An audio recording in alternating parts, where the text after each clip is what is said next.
How's it going, folks? See Nigel Farage. He's getting loads of ear-roll grief all over the mainstream media at the moment. Does it feel organic to you, this big attack on Nigel Farage? Nah, me either. Now you can look at it in one way, say, wow, it's obvious what it is. They're terrified of him.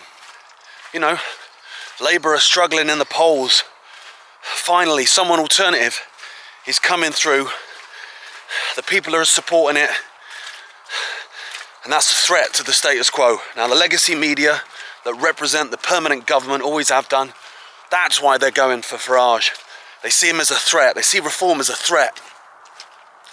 Well, that's one way of looking at it. Or you could see it as another example of the Trump playbook. Now, bear with me.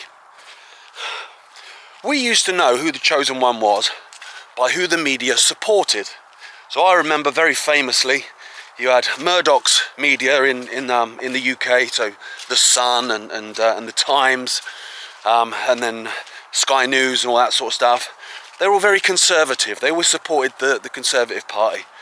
Then they flipped, but they flipped for Tony Blair. A new Labour. It's going to be different under Tony Blair. And of course, we got, do you know what I mean? We got Tony Blair. Brilliant. Cheers. Now that worked then, because people listened to the mainstream media, they listened to the legacy media, and they trusted them. So when they flipped and went, you know what, we've always been Tory, well, now we're not. Now it's new Labour. It's going to be different. Tony Blair, he's the new saviour. This is the guy. People went out in their droves and they voted for Tony Blair, a new Labour, which was, you know, Tory light. The reason they did that was because, like I say, they trusted the legacy media. If they think he's the saviour, if they back him, do you know what I mean? They know more than me. They're experts. They've been to uni. So yeah, I'll vote for Blair. And obviously we got the Iraq War and everything else, open borders, you name it. We got Ofcom. So yes, of course, they could do that again. You know, the media could all come out and back Starmer or Farage or whoever the chosen one is. But that wouldn't make the public vote for that person anymore. Because we all know it. Legacy media is dying. No one trusts the media. In fact, trust in the mainstream media, in the West in general, is at an all-time low. So therefore, if you want the public to go out and vote for someone, it's no good having the media that they distrust telling them to vote for them. Because, I don't know about you, but if I don't trust someone and they tell me to do something, I'm more inclined to do the opposite. So let's go back to 2016 in the United States, where most people, to be fair, had sort of figured out that the US was a uni party. Didn't matter who you voted for, the government got in. Democrats, Republicans, two cheeks of the same backside, right? So people stopped voting, people stopped caring. There was one last throw of the dice for change under Obama, which turned out to be nonsense. That was it, right? You won't fool me again. It's a uni party. So they needed an outsider to get people back into the political pantomime. And what did they get? They got Donald Trump. He's an outsider. He's an outsider. Do you know why we know he's an outsider? Because the media are attacking him. There's Russian collusion hoaxes and all this sort of stuff. They're trying to destroy him. Yeah, that's how we know he's alternative. And how'd that turn out? Yeah, he ain't alternative, is he?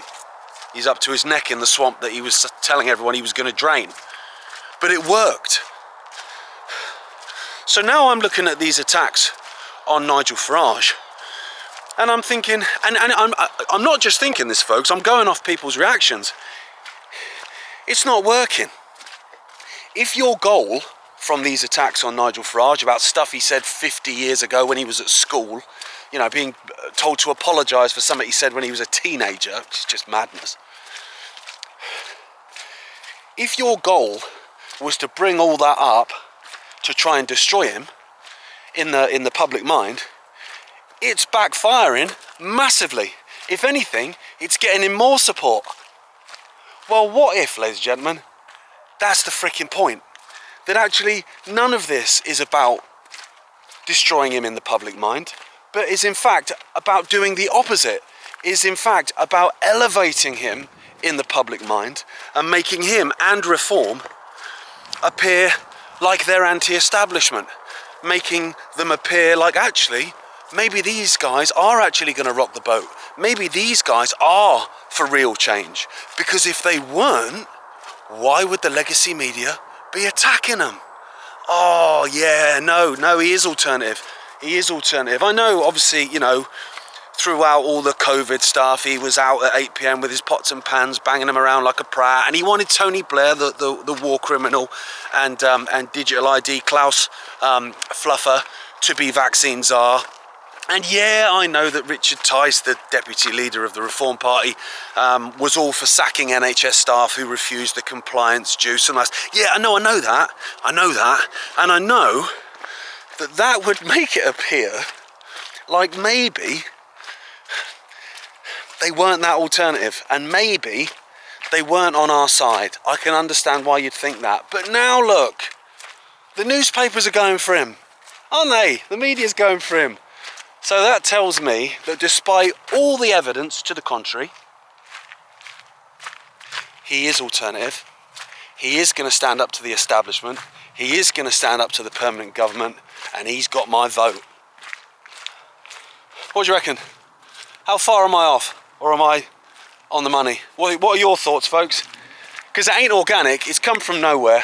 And there's no one out there that thinks, because actually, believe it or not, as much as I keep saying that Britain isn't a real country, and it isn't in terms of the government, I mean, David Lammy is deputy leader of this country.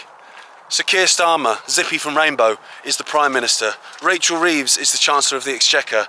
Ed Miliband is Energy Secretary, in charge of our entire energy infrastructure of this country.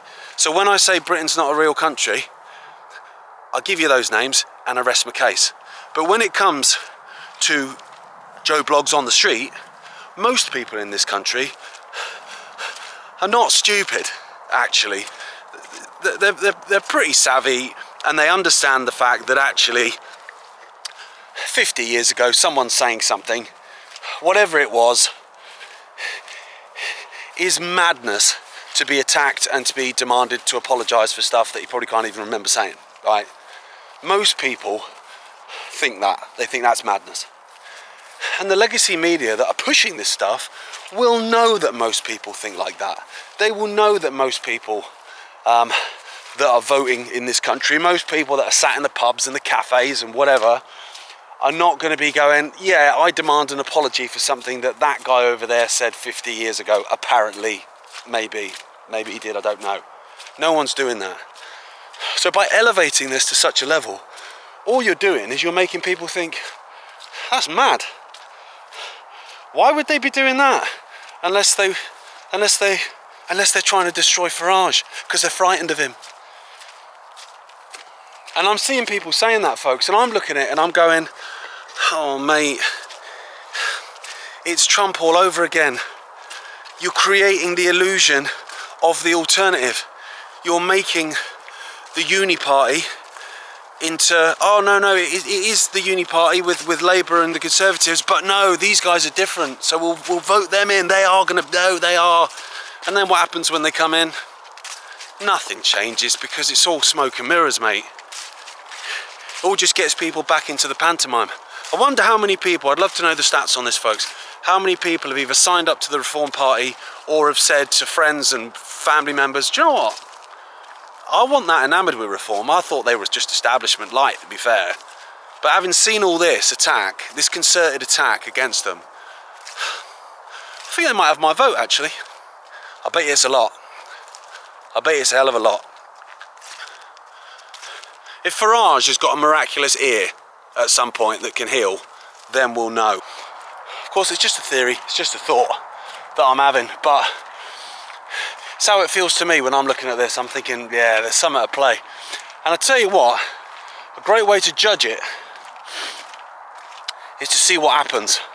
So of course we've got a situation where he's supposed to apologise for stuff he said 50 years ago. Now they're investigating for some election fraud or something. Now if that election fraud investigation goes ahead and finds nothing and exonerates him, that says to me, I'm right. Because think about it, with Trump, he had all these lawsuits against him and all this stuff going on, and look how much they're attacking him. Look at it. All just disappeared, didn't it? All just disappeared. Got him the support, but then it disappeared. So, just my thoughts, folks.